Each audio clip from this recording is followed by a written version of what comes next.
Hey everybody, कैसे हो आप? आई होप सब कुछ सही चल रहा होगा। हम आपके लेके आ चुके हैं फ्लेम एम्पायर का एपिसोड नंबर 347। जिन पिछले एपिसोड में सेकंड फ्लोर को क्रॉस करके फाइनली थर्ड फ्लोर में पहुंच गया था, जो कि एक लावा वर्ल्ड होता है और वहां उसके ऊपर कई फीनिक्स हमला करती हैं। सो लॉर्ड बताते हैं ये एक फीनिक्स पावर हाउस है। अब सच्चाई क्या है, चलो हम जानते हैं इस पार्ट में। So let's begin. सबसे पहले कान में कुछ गुरु गुरु की आवाज आती है। अपनी बॉडी को स्पिरिचुअल स्ट्रेंथ से ढकने के बाद जियान उस मोल्डन फ्लेम से बाहर निकलता है और उस मैग्मा के नीचे पहुंचता है, उसे जहाँ से वो क्रीचर सेंस हुआ था। ऐसा लग रहा था मानो दूसरे स्पेस में आ चुका हो। अचानक से हॉट फ्लेम्स जो कि उसे जलाने की कोशिश करती हैं, वो अपने एग्जिस्टेंस को खो देती हैं और जन एक शांति से भरे प्लेस में पहुंच जाता है। वो कहता है ये कैसी जगह है, यह माहौल काफी डार्क होता है। उसकी नजरें जहाँ तक जाती हैं बस खालीपन था। खोपड़ी के ऊपर तैर रहा होता है वो मोल्टन वर्ल्ड। ये कुछ ऐसा होता है जैसे इन दोनों दुनियाओं को एक इनविजिबल मिस्टीरियस फोर्स अलग अलग रख रही हो। इस वर्ल्ड में एक रोर की आवाज बोलती लड़के।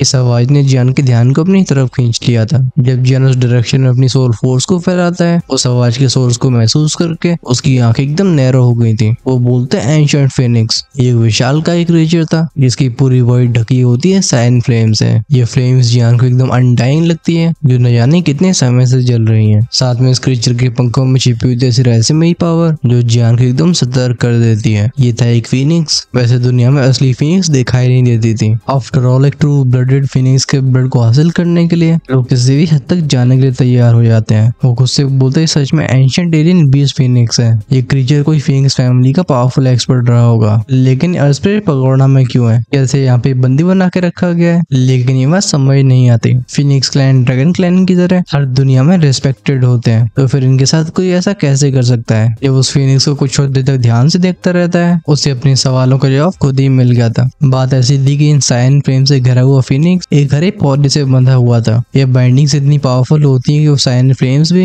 इन्हें छूने से डरती हैं। खैर, जब उस एंशिएंट बीस्ट ने जियान को देखा था, वो बिना हेजिटेशन के बोलते लड़के मर। चरचरिंग आवाजों के साथ वो ब्लू फ्लेम्स उसके मुंह के ऊपर कंडेंस होने लगी थी। इसकी इंटेंसिटी ग्रेट हेवली सीड से भी ऊपर होती है। अचानक से उस फिनिक्स के फेदर ट्रेम्बल हुए थे और वो फ्लेम शुआ शुआ के साउंड के साथ अपनी ओवरवेलमिंग मोमेंटम को लेकर जान की तरफ बढ़ जाती है। इन्हें देख जान दाती मीस के बोलते हैं डैम इट। वो इस एंशिएंट बीस्ट की प्रेजेंस की वजह से थोड़ा डिस्ट्रैक्ट हो गया था। उसे उम्मीद नहीं थी कि क्रीचर सीधा हमला कर देगा। अभी उसके पूरे रोंगटे खड़े हो गए होते हैं। उससे पहले रिएक्ट कर पाता उसके फ्लेम बैरियर में एक क्लैश की आवाज गूंजी थी। जान की मुंह से ग्रक की आवाज के साथ खून बाहर आता है और हम उसे पीछे गिरते हुए देखते हैं। तेरी चोट उसके लिए कुछ खास नहीं थी। उसके अंदर बस शाओ क्लैन की ब्लड लाइन नहीं बल्कि ड्रैगन क्लैन का भी ब्लड था। लेकिन लगता है उसकी सबसे बड़ी गलती थी। जैसे खून बाहर फैलता है, इसमें से ड्रैगोनिक प्रेशर अपने आप फैला था और तुरंत ही उसके एक्सप्रेशन चेंज हो जाते हैं। जान पीछे मुड़ के अपना खून पहुंचते हुए बोलता है नॉट गुड। अफसोस की बात है कि बहुत देर हो चुकी थी। इस स्पेस में उस बीस्ट की थंडरस आवाज गूंजती है। वो बोलता है डैम ब्राइट, तो तेरे ब्लड में वो फ्लक्चुएशंस हैं। अभी जान थोड़ा सा कंफ्यूज भी था। वो अलर्ट एक्सप्रेशन के साथ खुद से बोलता है ड्रैगन क्लैन या फिर शाओ क्लैन। वो समझ नहीं पा रहा था कि फिनिक्स एक्चुअली में किस ब्लड से ऐसा रिएक्ट कर रही है। ये एंशिएंट फिनिक्स है 7 स्टार दोशान था। खासकर इस कन्फाइंड स्पेस में जान के लिए से बच के निकलना ये ऑलमोस्ट इम्पॉसिबल जैसा होता है। खासकर फिनिक्स और ड्रैगन क्लैन के एक्सपर्ट्स नॉर्मली एक्सपर्ट से कई गुना स्ट्रॉन्ग होते हैं। फिर से वो डाई वाली आवाज गूंजती है। इस स्पेस में बूम के साउंड से टेरिफाइंग शॉक वेव्स फैलती हैं। जान को महसूस होता है कि इस बीस्ट ने अपने चारों तरफ की एनर्जी को कंट्रोल कर लिया है। यहाँ तक कि इस वर्ल्ड की नेचुरल पावर भी अब वो अब्सॉर्ब नहीं कर सकता। कुछ ही पलों में उस एंशिएंट बीस्ट के चारों तरफ से इकट्ठी होने वाली एनर्जी से एक एक्सक्लूसिव फायर फिनिक्स बनती है। इसके शरीर में होती कई इनग्रेव्ड लाइंस और ऑरा इसका बहुत हैवी था। उस ऑरे को सेंस करके जान की धड़कनें बढ़ जाती हैं और सीरियस एक्सप्रेशन के साथ बोलता है लगता है अब फाइट करनी होगी। गूंजती है शुआ शुआ बूम बूम की आवाजें। ड्रैगन गॉड की तीनों ट्रांसमिशन एक साथ एक्टिवेट होती हैं। तुरंत ही उसकी पूरी राइट आर्म हो जाती है ब्लू और इसमें डेजलिंग पैटर्न्स चमक रहे थे। साथ में उसकी दोनों होली फ्लेम्स और ग्रेट हेवली सीड उन ड्रैगन स्केल्स के नीचे चुपचाप से छिप जाते हैं। जैसे ही फिनिक्स उसके ऊपर अटैक करेगी, जैन बिना रुके काउंटर करेगा। तभी वो बंदा हुआ बीस्ट बोलता है शाओ क्लैन के लोगों को जिंदा नहीं रहना चाहिए। अटैक का नाम था फिनिक्स फेदर। पहले उस फिनिक्स की कराई की आवाज गूंजती है, फिर हम उसे सीधा जान की तरफ शूट होते हुए देखते हैं। ये फिनिक्स भले ही छोटी हो लेकिन इतनी ब्यूटीफुल होती है कि किसी का भी मन मोह ले। जहाँ जहाँ से निकलती है वहाँ पे स्पेस में नीले रंग की लाइंस रह जाती हैं। एट द सेम टाइम जान फील करता है कि उसकी बॉडी अब बिल्कुल हिल नहीं पा रही। वो डैम करके बोलता है चारों तरफ का स्पेस इम्प्रिजन हो गया है। वो पीछे का एंशिएंट बीस्ट कहता है शाओ क्लैन के लोगों ने हमारे फिनिक्स क्लैन के साथ जो किया, आज चलो उनके डिसेंडेंट को उसकी कीमत चुकाने दो। फ्यूचर में हमारा फिनिक्स क्लैन तुम्हारे शाओ क्लैन को पूरी तरीके से खत्म कर देगा। हाउएवर ये शब्द उसके खत्म नहीं हो पाए होते तभी स्पेस अचानक से कर कर की आवाज से चटकना शुरू हो जाता है और एक कोड स्नॉट की आवाज गूंजती है। आवाज बोलती, हम हो फैंग, ये हमारे शाओ क्लैन का रिस्पेक्टेड डिसेंडेंट है, कैसे तुम्हारी ऐसी मामूली बर्ड खत्म कर सकती है, खासकर जब ये सीट यहाँ मौजूद है। इसी साथ जियान के आसपास का वर्ड ढह जाता है। एक ट्रायनिकल फोर्स सीधा उतरती है जैसे कोई ओवरलॉर्ड जाग चुका हो। हम उसके पीछे एक बड़े से फैंटम को बनते हुए देखते हैं। ये वो बाउंड फिनिक्स इस फिगर को देखती है। उसकी पूरी बॉडी ट्रेम्बल हो गई थी। वो कहता है, शाओ ज़ीफन, तुम्हें तो अस्पिरिट पगोड़ा की गहराइयों में इम्प्रिजन किया गया है और कहा जा रहा था कि तुम्हारा नामो निशान नहीं बचा, फिर तुम यहाँ पे कैसे आए? जो फिगर अपीयर हुआ था उसकी भी स्ट्रेंथ 7 स्टार दोशान की थी, लेकिन उस फिनिक्स और फिगर के बीच में जमीन और आसमान का अंतर होता है। उस डिस्ट्रक्शन से भरे अटैक को जियान तरफ बढ़ते हुए देख शाओ ज़ीफन की आवाज वॉइड में गूंजती है। वो कहते हैं, ब्रेक। जैसी साउंड वेव उस फिनिक्स के पास पहुंचती है, एक दर्द भरी फिनिक्स क्राई के साथ हम उसे हवा में बिखरते हुए देखते हैं। लगता है कोई फोर्स शाओ ज़ीफन को यहाँ पे आने से रोक रही थी, इसलिए वो गायब होने से पहले बोलते हैं, फिनिक्स क्लैन, ये हमारे बीच में एक मिसअंडरस्टैंडिंग है। जब मैं एक दिन इस पूरे मैटर को क्लियर करने आऊंगा, अगर तुम तब भी जिद पे अड़े रहते हो तो फिर मुझे ब्लेम मत करना। इसी के साथ पूरा स्पेस शांत हुआ था। शाओ ज़ीफन का फिगर फिर से वॉइड के अंदर चला जाता है। एट द सेम टाइम गायब होता है जियान का भी फिगर। पीछे बस वो फिनिक्स यानी कि हो फैंग रह गया था। वो धाड़ के बोलता है, बैस्टर्ड, डैम शाओ क्लैन, अगर उस फाइट में तुम्हारा शाओ क्लैन बीच में नहीं आता तो हमारे फिनिक्स क्लैन को इतना भारी नुकसान नहीं झेलना पड़ता। तो मेरे क्लैन के हमेशा दुश्मन रहोगे। खैर, वो चाहे कितना भी धाड़ने की कोशिश कर रहा हो, उसकी आवाजें मैग्मा के ऊपर जा नहीं पाती हैं। टाइम हमारा भी सीन को शिफ्ट करने का आ चुका था। थर्ड फ्लोर में उस फायर फिनिक्स के अटैक को रोकने के बाद वो मिस्टीरियस पावर हाउस जिसे शाओ ज़ीफन बुलाया जा रहा था, वो जियान को लेकर पगोड़ा की गहराइयों में चला जाता है। एक बहुत बड़ी माउंटेन रेंज थी। हम एक गोलाकार की जगह के ऊपर जूम करते हैं जो कि अर्थ वेन थी और इसके ऊपर 2 फिगर बैठे हुए थे। ये कपल लग रहे थे। इनमें मेल काफी हट्टा कट्टा और मैस्कुलिन था। उसके चारों तरफ होता ऐसा प्राउड हुलारा जो चाह के भी छिप नहीं सकता। स्ट्रेंथ इसकी होती 7 स्टार दोशान की। वहीं पे उसके बगल में खड़ी वुमन बहुत सुंदर होती है। उसका वो नाजुक सा चेहरा और स्लेंडर बॉडी, बेसिकली कर्व्स वगैरह सब ठीक थे। इसने एक हल्के से नीले रंग की ड्रेस पहन रखी थी। बेसिकली जो भी इसे पहली बार देखेगा उसे ऐसा लगेगा कि इस दुनिया से नहीं आती हो। इस औरत का नाम होता है यूरोवर और इसकी स्ट्रेंथ होती है 5 स्टार दोशान की। यूरोवर बोलती है, ज़ीफन, इसके साथ क्या हुआ है? शाओ ज़ीफन मुस्कुराते हुए बोलते हैं, रोवर, ये हमारे शाओ क्लैन का डिसेंडेंट है, ये आसानी से कुछ नहीं होने वाला। मैंने इसे अपने एनर्जी क्लोन से अस्पिरिट पगोड़ा के 4th फ्लोर में खींच लिया है। तभी कुछ अजीब सी फ्लक्चुएशंस की वजह से इसकी ऐसी हालत हो गई है। यूरोवर एक नौजवान की तरफ देखी बोलती, तो तुम शाओ क्लैन से हो, तो फिर एक एल्डर होने की वजह से मेरा तुम्हारा ध्यान रखने का फर्ज है। तभी हम उसकी आंखों को नैरो होते हुए देखते हैं। ऐसा लगता है उसने जियान की बॉडी में से और कुछ भी फील किया हो। वो बोलती, ज़ीफन, इसके पास हमारे बच्चे की ब्रेथ है। भले ही शाओ ज़ीफन ने सेंस नहीं किया हो, लेकिन रिवर जो शाओगी की माँ होती है उसे कैसे भूलती, फिर चाहे कितने भी साल बीत चुके हो। जियान के अंदर जो फैमिलियर घोंसली एनर्जी मौजूद होती है उसकी 2 पॉसिबिलिटीज थी।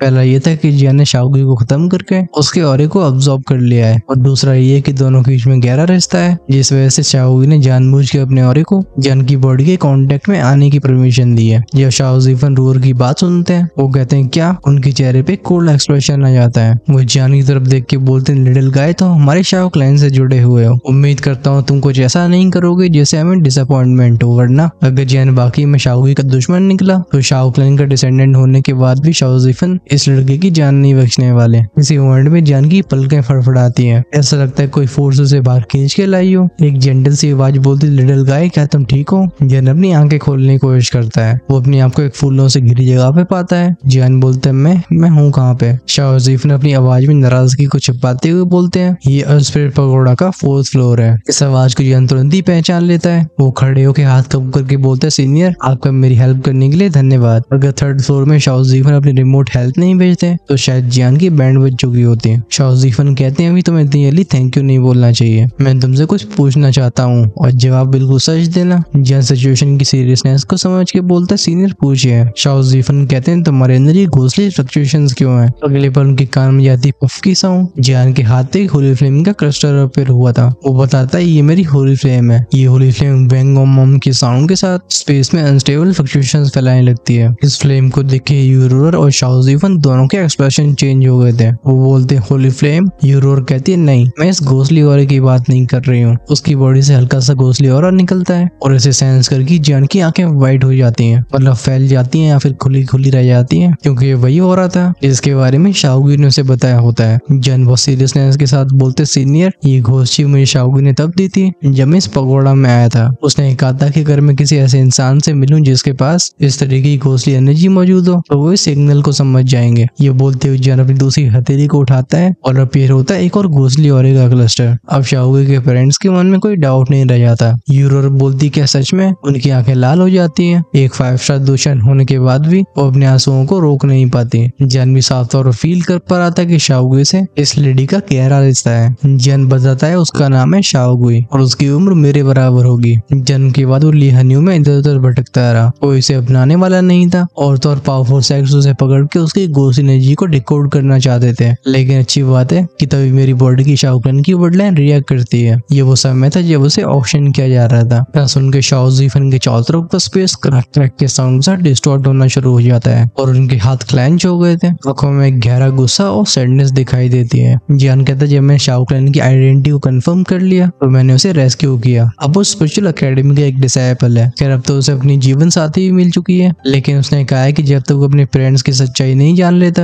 वो तब तक शादी नहीं करेगा। शाओगुई की अभी की स्टैंड 4 स्टार दूषियान की है और मैं हूँ उसका बड़ा भाई। जब जियान की एक्सप्लेनेशन खत्म हुई थी यूरोर ने अपने हाथों से अपने मुंह को ढक लिया होता है। वो बोलती है लिटिल गाय, लगता है हमने तुम पे शक करके गलती कर दी। जियान रिस्पेक्टफुली बोलते दोनों सीनियर्स क्योंकि अब सारा सर सामने आ चुका है। मैं इस अर्ज फिर पकौड़ा में शाओगुई के पेरेंट्स को ढूंढने के लिए आया हूँ जिससे फाइनली उसे माँ बाप का प्यार मिल सके। लेकिन जगह इतनी सिंपल नहीं लगती। सीनियर क्या आपको पता है कि हम यहाँ से कैसे बाहर जा सकते हैं? जाने खुद दो फॉर्मेशन मास्टर होने की वजह से सेंस कर पा रहा था कि पूरा फॉरेस्ट एक विशाल का फॉर्मेशन है। खासकर यहाँ मौजूद 7 स्टार और 5 स्टार दूषण लेवल के एक्सपर्ट्स भी अपने आप को आजाद नहीं कर पा रहे। इसका साफ मतलब ये है कि लीस और डोमेन के लोगों ने जब ये जानना कि इन दोनों की जान नहीं ले सकते हैं तो उन्हें यहाँ पे सील कर दिया गया है। उसकी बातों को सुन के यूरोर और शाओ ज़ीफन के दिलों में फाइनली राहत की सांस पहुंचती है। खासकर जब ये बात शाओ क्लैन का खुद एक डिसेंडेंट बोल रहा हो, दोनों की आंखों में एक चमक लौट आती है। शाओ ज़ीफन बोलते हैं हे बच्चे, सच में तुम शाओ क्लैन के डिसेंडेंट कहलाने के वर्दी हो। ये जानते थे कि जानबूझ के शाओगुई की डिफिकल्टीज के बारे में बता नहीं रहा है। वो पूरी सिचुएशन को हल्के अंदाज में बयां करता है, लेकिन तभी दोनों के हार्ट में दर्द भर गया था। अगर दोनों ने साथ में मिलकर शाओगुई को बाहर भेजने की कोशिश न की होती तो इनकी कंडीशन यहाँ पे बेटर होती। लेकिन शाओ ज़ीफन और यूरोर नहीं चाहते थे कि उनके बेटे की जिंदगी इस पिंजड़े के अंदर गुजरे। शाओ ज़ीफन दोबारा से जियान को इस जगह के बारे में बताते हैं। वो धीमी आवाज में बोलते हैं अर्थ स्पिरिट पगोड़ा का 4th फ्लोर है। ये अर्थ स्पिरिट पगोड़ा के बिल्कुल कोर के करीब है। इसी कारण की वजह से यहाँ की क्योस बाइंडिंग भी बहुत स्ट्रॉन्ग है। साथ में यहाँ पे सप्रेसिंग सील बस एक नहीं है, इन्हें कई लेयर्स में प्लेस किया गया है, इसलिए यहाँ से बाहर निकलना बेहद मुश्किल है। मेरी अभी की स्टैंड 7 स्टार दूषान के पीक पे पहुंच चुकी है। इस समय के दौरान मैंने सारे तरीके अपना लिए, लेकिन यहाँ से मैं एस्केप नहीं कर पाया। एक्चुअली में यहाँ पे एक ग्रेट डीमन को तैनात किया गया है। यहाँ से बाहर जाने का बस एक ही रास्ता है, उसे हराना। ये कहते हुए शाओ ज़ीफन की नजरें दूर पहाड़ों की तरफ जाती हैं, जहाँ पर डार्क क्लाउड्स उमड़ रहे थे। उनके एक्सप्रेशंस और भी डार्क हो जाते हैं। जानवी वॉइस से कोड की बोलता है ग्रेट डीमन, लेकिन तुरंत ही महसूस करता है कि शाओ ज़ीफन जो कि खुद 7 स्टार दूषण पीक लेवल के एक्सपर्ट है, वो एक सो कॉल्ड ग्रेट डीमन से क्यों घबरा रहे हैं। यूरोर की आंखों में भी चिंता दिखाई देती है। वो बताती है वो ग्रेट डीमन ऐसी एनर्जी बॉडी है जो कि इविल पावर से बना है। हालांकि उसकी स्ट्रेंथ भी 7 स्टार दूषण के पीक की है, लेकिन क्योंकि ज़ीफन का एट्रीब्यूट शैडो है, इसलिए जब जब दोनों के बीच में फाइट होती है तो डीमन के ऊपर एडवांटेज हासिल नहीं कर पाते। ये सुन के जियान अपनी पाम को खोलता है। उसकी हथेलियों पे अपीयर होते हैं 2 फ्लेम के क्लस्टर।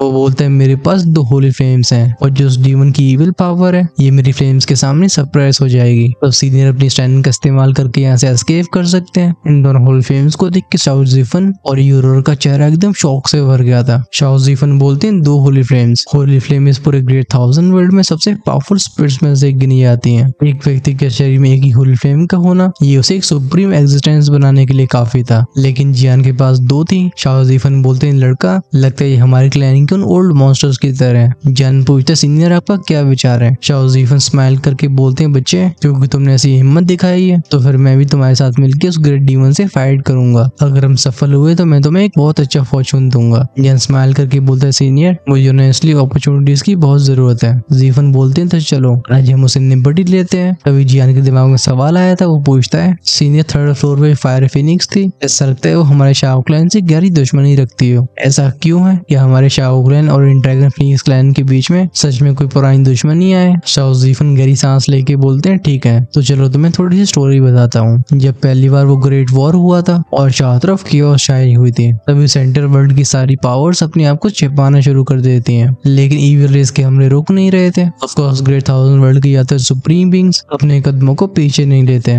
उस वॉर में ड्रैगन और फिनिक्स क्लैन बहुत ज्यादा लॉसेस का सामना करते हैं। एक समय था जब इन दोनों के साथ हमारे बहुत अच्छे रिश्ते थे। एक टाइम की बात है जब ये हमारी मदद मांगते हैं, क्योंकि हेल्प दोनों तरफ से मांगी गई थी। शाओ क्लैन ने अपनी फोर्सेस को 2 हिस्सों में बांट के भेजा, एक ड्रैगन क्लैन की तरफ, दूसरा फिनिक्स क्लैन की तरफ। लेकिन जिस ग्रुप को फिनिक्स क्लैन की तरफ भेजा गया था वो वहां कभी पहुंच ही नहीं पाए। शाओ क्लैन से निकलने के बाद ही वो गायब हो गए। लेकिन तब शाओ क्लैन के स्ट्रॉन्ग मेंबर्स ने ड्रैगन क्लैन को बचा लिया था, जिससे उनकी फाइटिंग पावर बरकरार रही। हाउएवर क्योंकि फिनिक्स क्लैन के पास हमारी हेल्प नहीं पहुंच पाई थी, उनकी कई पावर हाउसेस की जान चली गई, जैसे हमारे बीच में दरार आ चुकी है। शाओ ज़ीफन बोलते हैं, मुझे अच्छे से याद है कि हमने फिनिक्स क्लैन को मत 100% भेजी थी। बाद में शाओ क्लैन के मेंबर्स गायब हुए थे, उन्हें लोकेट करने की हर कोशिश की गई, लेकिन कोई मेथड काम नहीं आया। भले अभी का ड्रैगन क्लैन बिखर चुका हो, लेकिन वो तब भी हमारे पुराने एलाइज हैं। वही पे फिनिक्स क्लैन हमारा दुश्मन बन चुका है। इसलिए बच्चे, अगर तुम्हारा फ्यूचर में एक स्ट्रॉन्ग फिनिक्स से सामना होता है तो उसे दूरी बना के रहना। जैन सीरियसली नोट करता है। फिर वो कहते हैं, सीनियर और आखिरी सवाल। शाओ ज़ीफन बोलते हैं, पूछो। सवाल था कि senior, Shao clan great thousand world से अचानक से गायब कैसे हो गया, यहाँ तक कि उनकी वैसल रिसेस भी रातों रात डिसअपीयर हो गई। ये सवाल ज़ीफन के एक्सप्रेशन बहुत सॉलम कर देते हैं। वो अपने सर को लाके बोलते हैं, हाँ मैं ये जानता हूँ, लेकिन ये तुम्हारे लिए जानना भी सही नहीं है। इन बातों का लेवल कुछ ज्यादा ही ऊपर है, ये जान के तुम्हें कोई फायदा नहीं होगा। इस 7 star the immortal peak level के पावर हाउस की बातों में जियान को जो वजन महसूस हो रहा था वो बिल्कुल झूठ नहीं होता है। जियान को उसे डिटर्मिनेशन के साथ बोलते है, लगता है अभी मेरा रास्ता बहुत लंबा है, लेकिन मैं बिलीव करता हूँ कि एक दिन शाओ क्लैन को मैं फिर से ग्लोरी तक वापस लेके आऊंगा, और जिन्होंने हमारे शाओ क्लैन को इस तरीके से बर्बाद किया है इसकी रिवेंज जरूर ले जाएगी। उसकी उन चमकती हुई आग से भरी आंखों को देख के शाओ ज़ीफन भी मुस्कुरा के बोलते हैं, बहुत अच्छे हैं, तो चलो चलते हैं। वो पावर्स भले ग्रेट 1000 वर्ल्ड के पीक की क्यों ना हो, लेकिन हमारा शाओ क्लैन पहला क्लैन है और हमेशा रहेगा। हम भले ही सालों से हाइबरनेशन में हो, लेकिन जब हमारी गहरी नींद टूटेगी तो इन सबको समझ में आएगा कि ऊंट चाहे कितना भी कमजोर हो जाए वो घोड़े से बड़ा ही रहता है। समय आएगा जब सब कुछ बदला जाएगा, हमारे क्लैन की ग्लोरी उनके खून से लिखी जाएगी। ये शब्द हवा में काफी समय तक गूंजते रहते हैं। इस मोमेंट में पूरी फॉरेस्ट में एक अजीब सी पावर की लहर फैल जाती है। यहाँ से शाओ क्लैन के राइज होने की शुरुआत हो चुकी थी। शाओ ज़ीफन बोलते हैं, क्योंकि तुम्हारे सवालों के जवाब मिल चुके हैं तो फिर चलो। वो फील कर पा रही थी कि जियान का ऑरा बिल्कुल 4 स्टार दुशान के अर्ली स्टेज के पीक पे पहुंच चुका है, वो जल्दी ब्रेक थ्रू कर पाएगा। जियान खड़ा होकर बोलता है, ठीक है। अभी शाओ ज़ीफन के हाथ में फिर होती है एक ब्लैक एनर्जी। इसे जियान की तरफ आगे बढ़ा के बोलते हैं, मेरी सोर्स पावर है, इससे तुम्हें कुछ समय के लिए 6 स्टार दुशान की स्ट्रेंथ मिलेगी, लेकिन इसे बस कुछ मिनट्स के लिए लास्ट कर सकती है। मैं ये तुम्हें इसलिए दे रहा हूँ क्योंकि फाइट करते समय मैं तुम्हें प्रोटेक्ट नहीं कर पाऊंगा, ये काम तुम्हें खुद करना होगा। बच्चे, मैं नहीं चाहता हूँ कि हमारी वजह से तुम्हें कोई चोट पहुंचे। आखिरकार ऐसा होता है तो मैं शाओ क्लैन के एंसेस्टर्स को कोई जवाब नहीं दे पाऊंगा। ये सोर्स पावर थी शाओ ज़ीफन के शैडो सिस्टम की कोर एनर्जी। इसे अपनी बॉडी से बाहर निकालती उनका चेहरा पेल हो गया था, उनके ऊपर ये भारी बर्डन था। जियान सोर्स पावर को एक्सेप्ट करता है। जैसे शैडो और जियान के हाथ में कांटेक्ट होता है, उससे फील होती दिल को जला देने वाली फ्लक्चुएशंस। फिर गूंजती कुछ सूशिंग आवाजें। ये लाइटिंग स्पीड से दूर जाते हुए दिखाई देते हैं। ये कुछ ही पर माउंटेन फॉरेस्ट के वर्ल्ड के पास पहुंच जाते हैं, क्योंकि यही वो जगह थी जहाँ पे वो काले बादल छाए हुए थे। जियान को ऐसे डेंस ईविल ऑरा फील होता है, ये क्रीचर जैसे हल्की गहराइयों से उठाओ। जब जियान अपने सामने के खौफनाक मंजर को देखता है, वो पूछता है, क्या सच में वही ग्रेट डीमन है? Immortal void travel late stage की सोल पावर होने के बाद भी इन डार्क क्लाउड्स को ध्यान से स्कैन करती है, उसकी पूरी बॉडी अनईजी हो जाती है। ये तीनों ब्लैक क्लाउड के नीचे खड़े होते हैं। थोड़ी देर बाद शाओ ज़ीफन बोलते हैं, रोअर, तुम थोड़ी देर में जियान को प्रोटेक्ट करना और जब तुम साइड में रहना, जब जरूरत पड़ी तो तुम्हें अपनी होली फ्लेम को मुझे देना होगा, जैसे मैं इस डीमन को खत्म कर सकूं। ये रोअर भले एक 5 स्टार दोशियान हो, लेकिन उनके पास उस ग्रेट डीमन की इविल पावर से बचने की एबिलिटी होती है। हल्के से नोट करके बोलती है, ठीक है। तीनों के रेडी होते ही शाओ ज़ीफन हेजिटेट नहीं करते। उनकी बॉडी से शुआ शुआ शुआ की आवाजों के साथ वो मॉन्स्टर शैडो ऑरा फैलता है, जो पूरे स्पेस को हैवी कर देता है। जैसे एटमॉस्फेयर में शैडो टाइप की एनर्जी फैली थी, ऊपर उन डार्क क्लाउड्स की गहराइयों में से लाइटनिंग थंडर के साथ एक ओवरवेलमिंग ऑरा फैला था। ये ऑरा शाओ ज़ीफन के बराबर होता है। गूंजते कुछ रंबलिंग आवाजें, पलक चपकते उन डार्क क्लाउड्स में से इविल मैन बाहर आया था। ऐसा लगता है उसकी पूरी बॉडी डार्क इविल एनर्जी से बनी हो। ये जैसे अपीयर होता है, ये शाओ ज़ीफन को कोल्ड स्माइल के साथ देखता है। ये देखने में तो किसी इंसान के जैसा ही होता है, लेकिन इसके वो डार्क ग्रीन कपड़े और वो डार्क ग्रीन स्किन ये इस दुनिया से बिल्कुल मैच नहीं करते हैं। स्पेशली उसकी अनयूजुअल फ्लक्चुएशंस बिल्कुल नॉर्मल बीइंग्स की नहीं होती। वो कहता है, इंसान, इस बार तुम मुझसे बच नहीं सकते। ये बोलते उन काले रंग के बादलों में हल्का नीले रंग फैलने लगा था। शाओ ज़ीफन भी अपने हाथ को उठा के बोलते हैं, ग्रीन डेविल, चलो हम अपने सारे हिसाब किताबों को आज पूरा कर ही लेते हैं। उनकी शैडो एनर्जीज में वेग बनने लगती है। शाओ ज़ीफन के हाथ उठाते वो वो डार्क ग्रीन डेविल अपनी दोनों हथेलियों को साथ में मिलाता है। वो बनाने लगता है कुछ एंशिएंट हेल सीज को।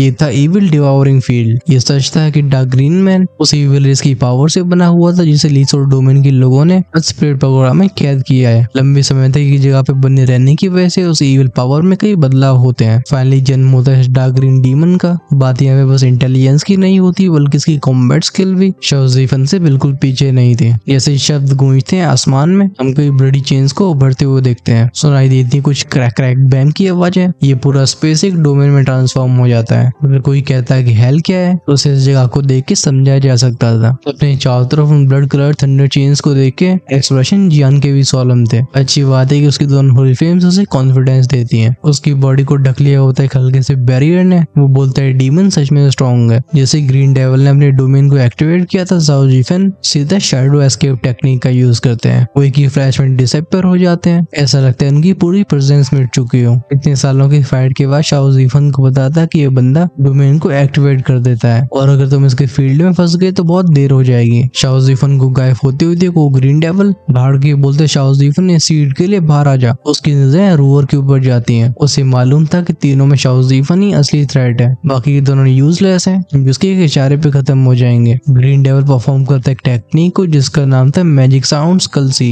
उसकी बॉडी में से एक क्रिस्टल पीसेस निकले थे। ये जैसे इस डिवाइडिंग फील्ड में गिरते हैं सुनाई देती हैं कुछ क्रंच क्रंच की आवाजें। ये आवाजें रोर और जियान के दिमाग को करोड़ करने की कोशिश करती हैं। अभी चारों तरफ देख के ऐसा लगता है जैसे डूम्सडे आ चुका हो। तब इस ग्रीन डेविल के पीछे का स्पेस डिस्टॉर्ट हुआ था। उसमें से एक शैडो एनर्जी से ढका हुआ पाम निकलता है। ये थी शैडोइंग हेवली प्रिजनर टेक्निक। इसकी डिस्ट्रक्टिव स्ट्रेंथ इतनी टेरिफाइंग थी कि जियान को लगता है 7 स्टार दोशान को भी तुरंत ही मिटा देगी। हाउएवर इससे पहले पाम उस ग्रीन डेविल की पीठ से टकरा पाता, उस डेविल के चेहरे पे आती है कोल्ड स्माइल। नेक्स्ट मोमेंट में उसकी बॉडी खून में बदल जाती है और वो स्प्लिट सी से मिल जाता है। इसी के साथ शाओज़ीफन का स्नीक अटैक हो गया था फेल। वो नेक्स्ट मोमेंट में सीधा जियान और रोर के सामने अपेयर होते हैं। क्लियरली अब खतरा बढ़ चुका था। इन तीनों के कानों में जाती कई ब्लब ब्लब गरगल गरगल की आवाजें। स्पून की दुनिया में फैलता एक अलग ही वॉलेंस। चारों तरफ फैलने वाली फ्लक्चुएशंस बहुत ही डिमोनिक और टेरिफाइंग थी। इस समय डीवन डिवावरिंग फील्ड के अंदर बहुत सारी ब्लडी चेन्स स्पेस क्रैक्स में से बाहर आने शुरू हो जाती हैं। आसमान में गूंजती क्लैंक क्लैंक क्लैंक की आवाजें। यूरोवर बहुत ही सीरियस एक्सप्रेशन के साथ बोलती ज़िफेन मुझे लगता है इसने तुम्हारी सारी चालें सीख ली हैं। वो भी उस ग्रीन डेविल को बिल्कुल सेंस नहीं कर पा रही थी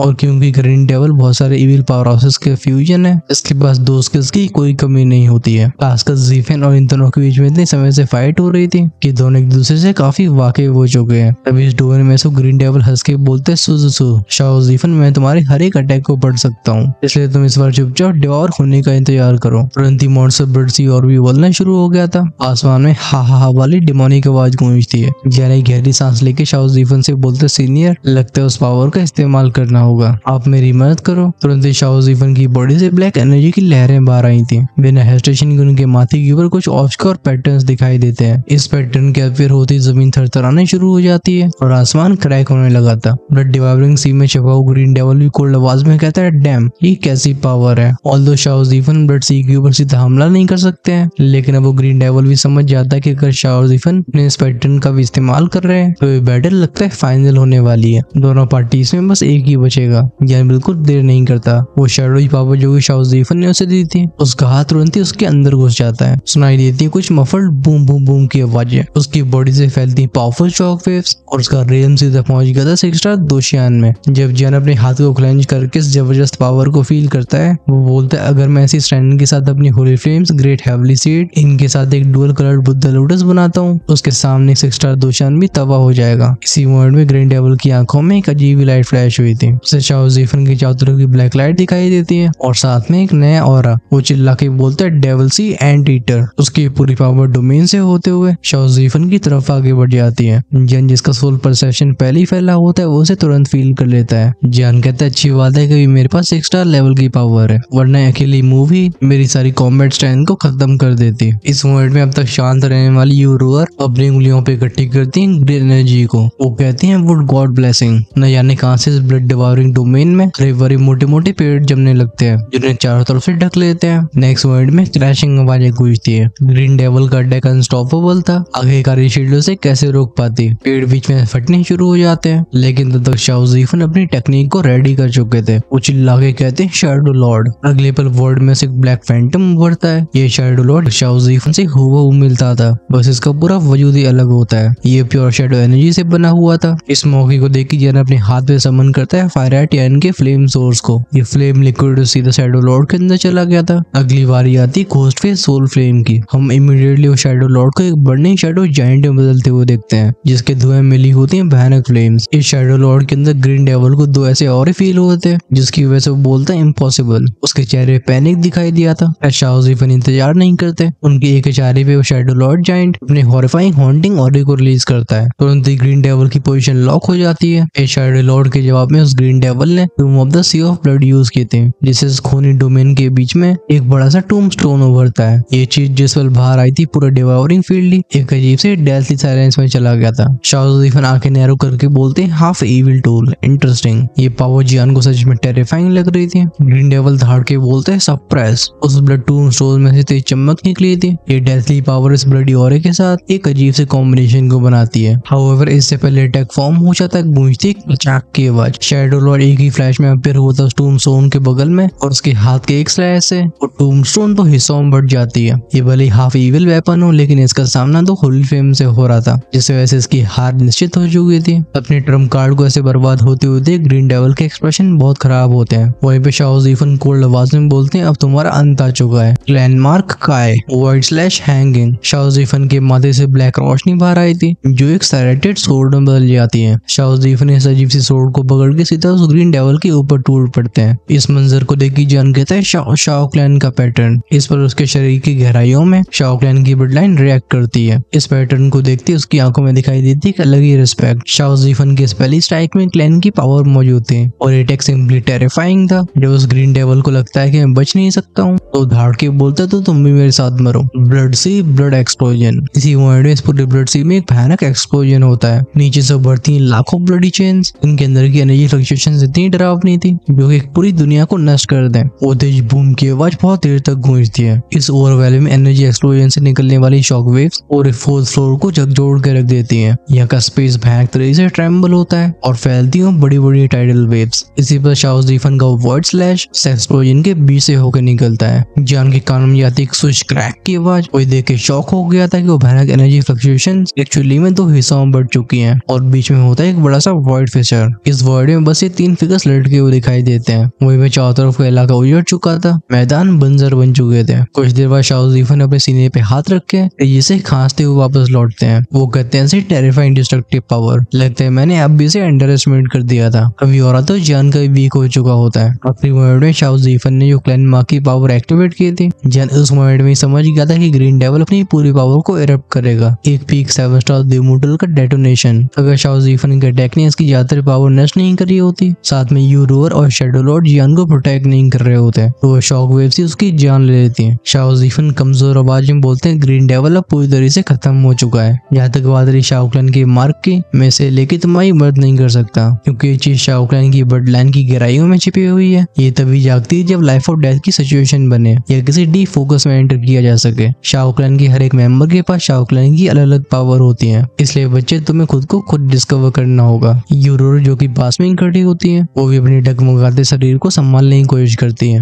अभी एक्सप्रेशन तो उनके भी पेल होते हैं। जान धीरे से बोलते है जब ये सेटल हो गया है तो यहाँ से जल्दी से चलना चाहिए। इस एक्सप्लोजन की फ्लक्चुएशंस ने अर्थ एकेडमी के लोगों को डिस्टर्ब जरूर कर दिया होगा। जब शाओ ज़ीफन अर्थ एकेडमी के बारे में सोचते हैं, उनकी आंखों में दिखाई देता है एक हल्का सा गुस्सा। भले शाओ ज़ीफन की सेंस 7 स्टार दोशान की पीक पे हो, वहीं पे यूरोर भी इस एकेडमी की टॉप डिसेबल थी, लेकिन तब भी कॉन्फिडेंटली कह नहीं सकते थे कि वो एक्चुअली में यहाँ से सेफली निकल पाएंगे। आफ्टर ऑल इस एकेडमी के अंदर एक जेन्युइन 8 स्टार दोशान मौजूद है। ऐसा लग सकता है कि 7 और 8 स्टार दोशान के बीच में गैप छोटा है, लेकिन सिर्फ शाओ ज़ीफन ही जानते थे कि अगर वो अपनी पीक कंडीशन में भी होते हैं उस पावर हाउस से जीतने का, तब भी उनके पास पूरा कॉन्फिडेंस नहीं होता है। क्या लाइफ में कुछ ऐसी चीजें होती हैं जिनका सामना करना बहुत जरूरी होता है। एट द एंड शाओ के पेरेंट्स को भी अपनी सच्चाई फेस करनी होगी, लेकिन आगे जो होगा हम उसे नेक्स्ट एपिसोड में कंटिन्यू करेंगे। एट द सेम टाइम हम अर्थ एकेडमी के 8 स्टार दोशान पावर हाउस के बारे में जान रहे होंगे। खैर मैं पहले ही बताया कि लिंग वानजी स्पिरिचुअल एकेडमी के डीन है, तो 8 स्टार दो इमोर्टल कौन होगा इसके बारे में गेस किया जा सकता है। फिर बात हो रही होगी म्यूटेटेड 2 स्किल्स की। फाइनली फोकस जाएगा 5th फ्लोर के मेन इवेंट पे। अब मैं इसे मिनी इवेंट क्यों बोल रहा हूँ इसके बारे में आप सब कमेंट्स में लिख के बताओ। मैं भी ये देखना चाहता हूँ कि आप सब में से कौन कौन स्टोरी को सच में अच्छे से एंजॉय कर रहा है। अगर आपने अभी तक चैनल को को सब्सक्राइब नहीं किया है तो फटाफट से नीचे दिए गए रेड बटन को दबा के ग्रे कर दो। वहीं पे अगर आप चाहते हो कि नेक्स्ट एपिसोड आपको आज शाम को ही देखने को मिले तो बन सकते हो हेल गार्डन की मेंबरशिप का हिस्सा। हम हर शाम को अर्ली एक्सेस के रूप में नए एपिसोड्स को अवेलेबल करवाते हैं। अगर आप प्रीमियम कम्युनिटी का हिस्सा बनते हो तो आप उन्हें एंजॉय कर पाओगे। इस एपिसोड के लिए इतना ही। जॉइन का ऑप्शन मिलेगा चैनल के होम पेज और सब्सक्राइब की साइड में। सो या टेक केयर।